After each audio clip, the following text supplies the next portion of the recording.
I don't know if I'll ever drive at night again. This happened last year, but I still wake up in a cold sweat, replaying every moment in my head.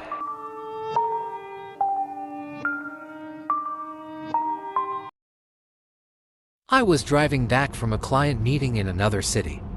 It was a 3-hour drive, and I'd gotten caught up in some late discussions. By the time I left, it was already close to midnight. The highway was quiet, just the faint hum of my car's engine and the occasional flicker of passing streetlights. I was in the middle of nowhere, the kind of stretch where gas stations and rest stops seem like a distant memory. My phone had no signal, and the radio was nothing but static. Still, I was having a good time and hoped to be home by 2 a.m. About an hour into the drive, I noticed something strange, a figure standing on the shoulder of the road. It was hard to tell at first, but as I got closer, I could see it was a man. He looked like he was wearing some kind of long coat, but there was something off about him. He wasn't waving for help or trying to flag me down. He just stood there, completely still, staring straight ahead. Instinctively, I slowed down a little, but as I passed, I felt this sudden chill wash over me, like someone had opened a freezer door. The man didn't turn to look at me, but I swear I could feel his eyes on me, boring into the side of my head. I shook it off. It's late, and your mind's playing tricks, I told myself. Maybe he was just some hitchhiker or a local out for a late-night walk. Still, I couldn't shake the uneasy feeling that crept up my spine. About 10 minutes later, my headlights caught something ahead. My stomach dropped. It was him, the same man, standing on the side of the road again. There was no way he could have gotten ahead of me. I hadn't seen any cars pass me, no shortcuts, nothing. My pulse started to race. I gripped the steering wheel tighter and sped up. This time, as I drove by, I noticed something else. His face, it wasn't right. Pale, almost translucent, and his eyes, empty, like two black pits. I tried to rationalize it.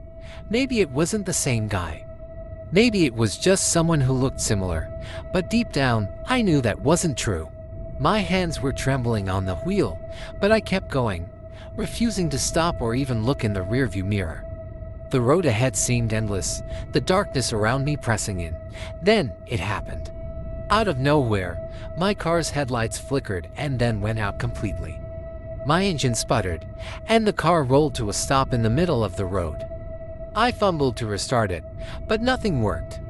The dashboard lights blinked erratically before going dark. The silence was deafening, and then I heard it. A faint tapping on the rear window. It started soft, almost like a trickle of rain.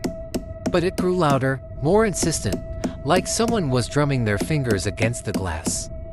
I was paralyzed with fear, my mind racing. "Don't look. Don't look," I whispered to myself, over and over. The tapping stopped. For a moment, there was nothing but the sound of my own ragged breathing.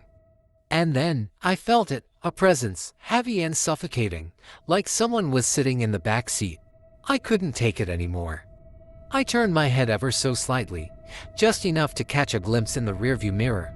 There he was, sitting in the back seat, his face inches from mine. Those hollow, empty eyes stared back at me, and his mouth twisted into a grin that didn't belong on a human face. I screamed, throwing open the door and stumbling out onto the road. My legs felt like jelly, but I forced myself to run. The night air was icy, cutting through my thin jacket as I sprinted down the highway, not daring to look back. I don't know how long I ran, minutes, hours. Eventually, a pair of headlights appeared in the distance, and I waved frantically, collapsing onto the pavement as the car slowed to a stop. The driver was an older man, concerned but kind. He helped me into his car, and I managed to stammer out what had happened. He looked at me with a mix of pity and disbelief, but didn't press for details. To this day, I don't know what I saw or why it happened. But every time I drive at night, I can't help but glance in the rearview mirror, half expecting to see that face staring back at me. Some nights, I think I still hear the tapping.